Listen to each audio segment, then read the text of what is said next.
One minute Harish Rao గారు, మీరు అడిగిన ప్రశ్నకు కరెక్ట్గా మీరు అడిగితే ఈ డైవర్షన్స్ కావు. ఈ డైవర్షన్స్ అయితే 1 అవర్ లోపల నీకు 10 క్వశ్చన్స్ ఏడగా కంప్లీట్ అవుతాయి. దయచేసి మీరు వేరే దానికి పోకుండా క్వశ్చన్కు సంబంధిత ప్రశ్నలే అడగండి. మీరు దయచేసి ప్లీజ్. హరీష్ రావు గారు. స్పీకర్ సార్, మాకు మాత్రమే నీతులు చెప్తారు, అటువైపు ఎందుకు చెప్పారు సార్? అదే మీరు ఇప్పుడు వారు మొత్తం రాజకీయ ఉపన్యాసం చేయొచ్చు, రాజకీయం అంతా మాట్లాడొచ్చు. నేను I was confined to the subject sir. నేను డీవియేట్ కాలేదు. దయచేసి మీరు మా హక్కులను కాపాడాలి సార్. ఇక్కడ వికారాబాద్ ప్రజలు కూడా చూస్తున్నారు సార్, మా హక్కులు కాపాడాలి సార్. మీరు ఇక్కడ స్టార్ట్ అయితే అధ్యక్ష, స్పీకర్ సార్, మీరు ఒక విషయాన్ని క్లారిఫై చేయాలి. ఆ రకంగా శాసించడం కరెక్ట్ కాదు సార్. అధ్యక్ష, నాకు హరీష్ రావు గారి మీద చాలా హరీష్ రావు గారి మీద చాలా గౌరవం ఉంది అధ్యక్ష.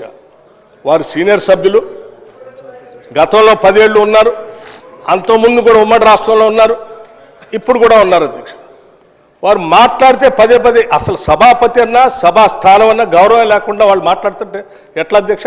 నిన్న అధ్యక్ష నేను చూశాను, బీఎస్సీ సమావేశం జరిగేటప్పుడు అధ్యక్ష వీళ్ళు చేసింది ఏంది, బీఎస్సీ సమావేశం జరిగేటప్పుడు నిన్న కూడా నిరసన చెప్పిపోయారు అధ్యక్ష. నేను అందుకే చెప్తాను, బీఎస్సీ సమావేశం జరుగుతూ ఉంది.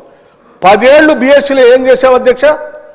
మీకు సభకి రాష్ట్ర ప్రజలకు కూడా తెలియాలి ఏం చేసావు అధ్యక్ష. బిజినెస్ సభలో ఏం బిజినెస్ జరగాలనేది అధ్యక్ష సభలో ఏం బిజినెస్ జరగాలో ఎన్ని రోజులు జరగాలనేది చెప్పైనా సభాపతి స్థానంలో ఉన్నటువంటి పోచారం శ్రీనివాసరెడ్డి గారు అక్కడ కూర్చునేవాళ్ళు, అవతల నుంచి మీరు వచ్చేవాళ్ళు, యువతల నుంచి సిఎల్పి నాయకుడిగా ప్రతిపక్ష నాయకుడిగా నేను కూడా ఆ బీఎస్సీ మీటింగ్లో ఉన్నాను. ప్రతి సందర్భంలో ప్రభుత్వ పరంగా ముందుగా ప్రతిపక్షాలు అడిగి మీరు ఏం చెప్పాలనుకుంటారు, ఎన్ని రోజులు కావాలి మేము చెప్పేవాళ్ళం. చెప్పి ఈ అంశాలన్నీ తీసుకోవాలి, ఇన్ని రోజులు కావాలంటే సరే. అప్పుడు గౌరవ ముఖ్యమంత్రి గారు చంద్రశేఖరరావు గారు కానీ లేకపోతే వారి తరఫున హరీష్ రావు గారు కానీ వచ్చి వాళ్ళు ఏం చెప్పేవాళ్ళు అధ్యక్ష, రైట్ చాలా సంతోషం, మీరు ప్రతిపక్ష పార్టీగా మీరు ఏ అంశాలు తీసుకోవాలనుకుంటున్నారో ఆ అంశాలన్నింటినీ గౌరవ సభాపతి గారికి ఇవ్వండి, ఎన్ని రోజులు నడపాలనుకుంటున్నారో అన్ని రోజులు కూడా రాసివ్వండి, మేము కూడా ఆ అంశాలన్నీ రాసిస్తాం. మిగతా ప్రతిపక్షాలకు సంబంధించిన వాళ్ళు అందరూ వారికి ఇచ్చిన తర్వాత వారు పరిశీలన చేసి ఏ అంశాలు తీసుకోవాలి ఎన్ని రోజులు నడపాలని నిర్ణయం చేస్తారో సభాపతి గారికి ఒప్పచెప్దామని లేచి వచ్చేవాళ్ళం. లేదు నేను ఎక్కడ చెప్పాలంటే లేదు అట్లా కరెక్ట్ కాదు, సభాపతి గారు రాసిచ్చాం, వారే నిర్ణయం చేస్తారు, మనం అంతా సభ వారు చెప్పినట్టు నడవాలని ఫైన్ అని చెప్పి 10 ఏళ్ళు అదే నడిపాం అధ్యక్ష.